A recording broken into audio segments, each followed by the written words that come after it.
Interactúe con nosotros a través de Twitter con el numeral Sala de Prensa Blue. Todas las semanas hablamos, no digo de lo mismo, rodea la conversación la expectativa de lo que pasa en Venezuela, lo que haga el presidente Trump, que todas las semanas habla, produce frases durísimas, pero seguimos esperando qué va a pasar. Alguien dirá, no, es que ustedes quieren que haya bala, invasión de Venezuela, no, pero es que a juzgar por lo que ha dicho el presidente, lo que han dicho su secretario de Estado, su secretario de Guerra, pues pareciera que va a pasar algo, pero no sabemos cuándo ni qué.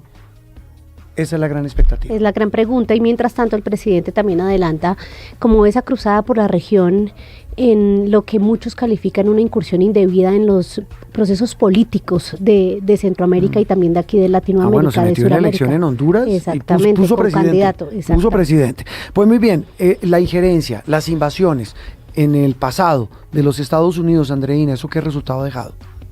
El país del destino manifiesto, la doctrina que data del siglo XVII y dicta que Estados Unidos es una nación elegida por Dios para expandir su territorio y dominio. Un concepto que el presidente James Monroe, en 1823, retoma con una nueva doctrina que hasta hoy tiene eco en la política internacional del gigante del norte. El profesor Javier Garay. Entonces, lo que hace la doctrina Monroe, pues se ha vulgarizado con el famoso América para los americanos, pero eso no era lo que contenía la doctrina Monroe originalmente, sino lo que se decía era que Estados Unidos iba a proteger de la Santa Alianza que, recordemos, se había consolidado ya en Europa a partir del año 1815, un proceso de reconquista o de posible reconquista de los territorios americanos. Entonces, Estados Unidos, eso sí con una ambición, porque en ese momento no era potencia ni nada, pero sí con una pretensión de serlo, dijo, voy a proteger a todos los estados o todos los territorios al sur del Río Grande. Con el corolario Roosevelt, esta idea fue más allá y se amplió hasta establecer que Estados Unidos tenía el derecho y el deber de usar la fuerza en América Latina y el Caribe para proteger sus intereses en cualquier lugar del continente. Así, Estados Unidos, convertido en gendarme hemisférico, inició una serie de intervenciones en la región. De las primeras, en 1909 en Nicaragua, gobernada entonces por José Santos Zelaya, quien buscó impulsar una política nacionalista y quería diversificar alianzas con países de Europa y Asia, lo que no le gustó a Estados Unidos, pues empresas estadounidenses tenían intereses en el país y además temían que se pusiera en marcha un canal interoceánico que pudiera competir con el Canal de Panamá. Así que Washington resolvió apoyar a los rebeldes conservadores que se levantaron contra Zelaya. El presidente cayó y Estados Unidos reconoció al nuevo gobierno, más alineado con sus intereses, un patrón que se repetiría en varios países. De las motivaciones nos habla el profesor Javier Garay. Sí, como le decía, yo creo que hay dos razones principales. Por un lado, proteger los intereses estratégicos, geopolíticos de los Estados Unidos y principalmente de seguridad. De allí las intervenciones, por ejemplo, en Haití. Una que se me olvida importante en el caso de la guerra de los 1000 días en Colombia. Y bueno, todas estas guerras lo que marcan, y fíjese que está muy concentrada en Centroamérica, ¿no? En el Centroamérica y en el Caribe, lo cual demuestra una preocupación en términos de expansión también geopolítica, estratégica, territorial. Eso por un lado, y por el otro lado también, en el marco de la diplomacia del dólar, era también la defensa y la protección de los intereses económicos de los Estados Unidos. Y ahí viene todo el tema del papel de empresas, por ejemplo, extractivas, pero sobre todo en ese momento, las famosas empresas de commodities como la United Fruit Company, ya recientemente renombrada como Chiquita Brands. Más adelante en la historia, el enemigo a combatir para los Estados Unidos ya no era la influencia europea en América, sino otro, el comunismo y todo lo que oliera a él. Luego, hacia 1950 hay como un cambio, ¿no? En los motivos y también en los métodos. Es la era del espionaje.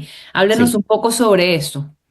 Entonces ahí estamos en otro contexto. Ya Estados Unidos no necesitaba consolidarse, ya Estados Unidos era consolidado, era la superpotencia, líder de ese bloque capitalista occidental en el marco de un periodo muy famoso que es el periodo de la Guerra Fría, de enfrentamiento directo con la Unión Soviética, en el que a partir del famoso largo telegrama de Kennan se establece esa política de la contención en contra de la expansión del comunismo y pues claramente eso iba a tener una repercusión directa en la región latinoamericana, y de allí entonces se establecen también diferentes instrumentos, por ejemplo, de ayuda directa a las fuerzas militares latinoamericanas, pero como usted mencionaba, el uso de la naciente, porque esto fue finales de la Segunda Guerra Mundial, de las nacientes agencias, por ejemplo, de inteligencia y de contrainteligencia. Estamos hablando de la CIA y del FBI, que van a hacer entonces también operaciones encubiertas, y ahí se va a concentrar, fíjese, ya no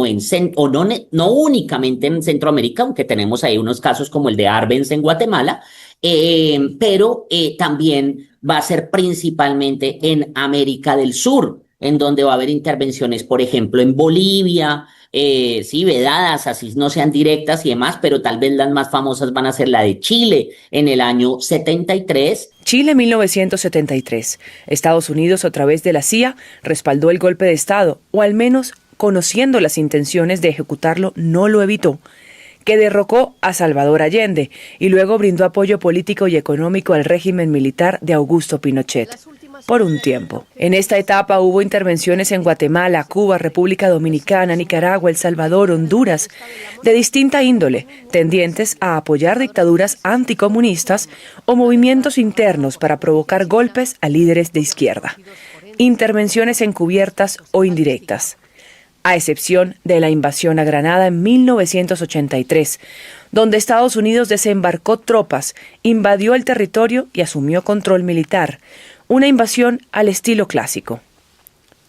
Al igual que la de 1989 en Panamá, la llamada Operación Causa Justa, pero esta ya no se enmarca dentro del contexto de la Guerra Fría, sino en el siguiente marco de acción estadounidense en la región, la lucha antidrogas.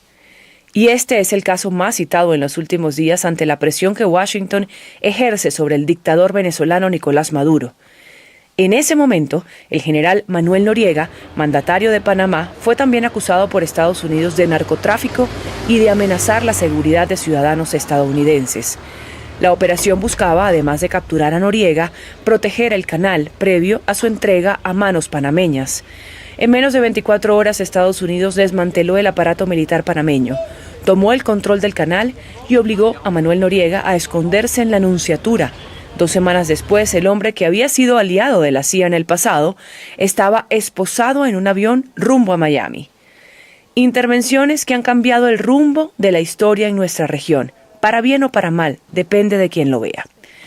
Pero sin duda han dejado una huella que hoy resuena y, como explica el profesor Garay, también alimenta un discurso político. Yo sí creo que en América Latina una parte de la identidad latinoamericana se construye en oposición a lo que es Estados Unidos. Y eso ha construido un imaginario, unas visiones en las que se privilegia, por ejemplo, la soberanía, en la que se habla, y ese es uno de los tópicos principales de gobiernos autoritarios en América Latina, de gobiernos nacionalistas en América Latina, y de gobiernos socialistas en América Latina. Estoy pensando en Cuba, en Nicaragua, en Venezuela, estoy pensando en el gobierno actual en Colombia, en donde, digamos, la bandera, sin querer decir que sea una dictadura, pero sí cuya bandera es ese tema del antiimperialismo y esa visión, ojo, de la dignidad nacional, ¿no? Esto es Sala de Prensa Blue.